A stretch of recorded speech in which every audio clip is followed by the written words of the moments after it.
Tell me about rumbola.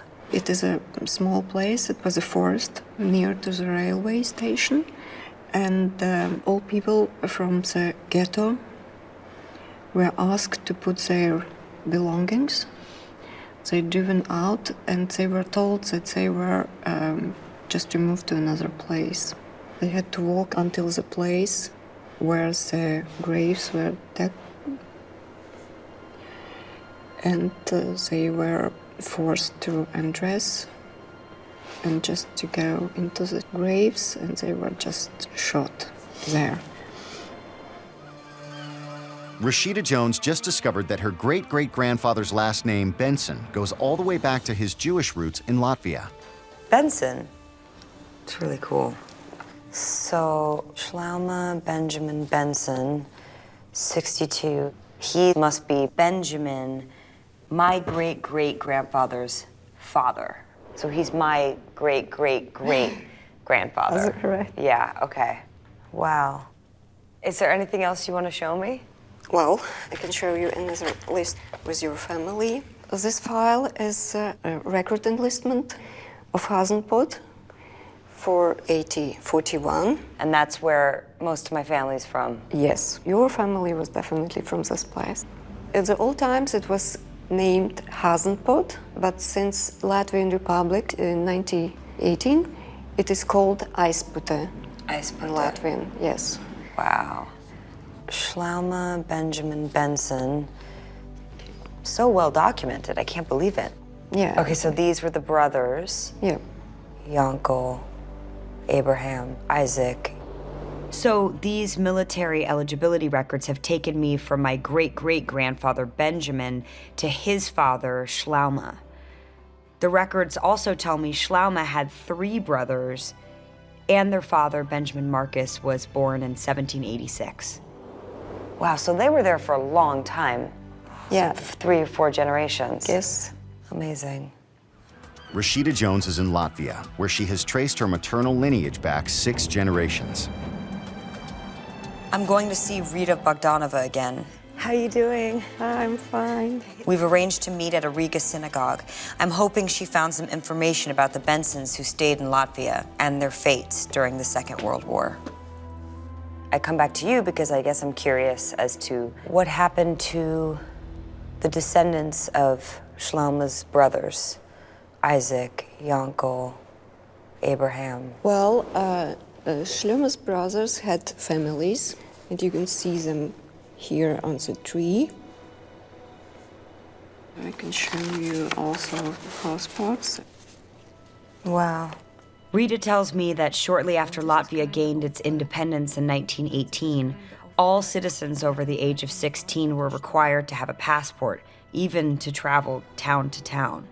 Rita found passports for several members of Shlomo's family, my distant cousins. This is Abraham David. He went 39 to Paris to visit family, to rest, etc. And her mother, she had to write an application and ask for a visa for her son because she wanted him to come back. From Paris? From Paris, probably because the war was started and she was afraid, she was worried. This is Jetta Benson. And that's Yankel's granddaughter. Daughter? So great. I love that picture. Yeah, it's a very nice picture. In addition to passports, Rita has housing records that show my family relocated from Aizpute to Riga well before World War II, which means they were gone before the Jewish population there was murdered. But what was their fate in Riga? But here you can see the date where they were all struck off. So when it says that they're struck off the register, what does that mean? It means that they were forced to move to the ghetto suburb and ended up in Rumbola. In July of 1941, Nazi troops took over Latvia, murdering 400 Jews in Riga and destroying every synagogue. In September and October, the Nazis rounded up the remaining Jews from across the city and moved them to the Riga ghetto, an old part of the city they turned into a prison camp. In two actions, one on November 30th and one on December 8th, 1941, more than 25,000 Latvian Jews and 1,000 German Jews were taken to the Rumbola forest 6 miles away. Tell me about rumbola. It is a small place. It was a forest near to the railway station, and all people from the ghetto were asked to put their belongings.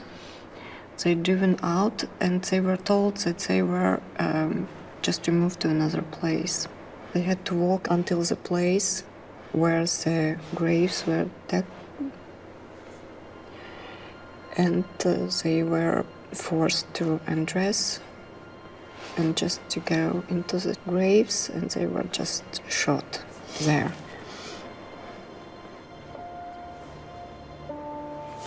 These branches just ended with the war.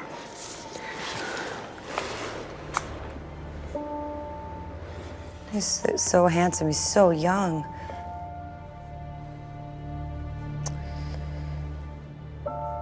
So Shlomo's family made it.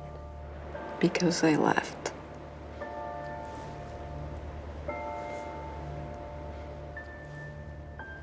My family members were probably brought to the Rumbola forest.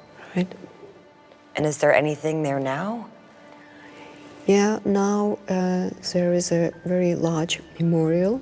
There is a big menorah and memorial stones with names of people perished there. It's heavy and it's a lot, but these are things that I wanted to know. I wanted to really have some closure about, what happened with our family. And I do, and I'm still processing it in a major way, and I also have to tell my mom, which is like it's a big deal.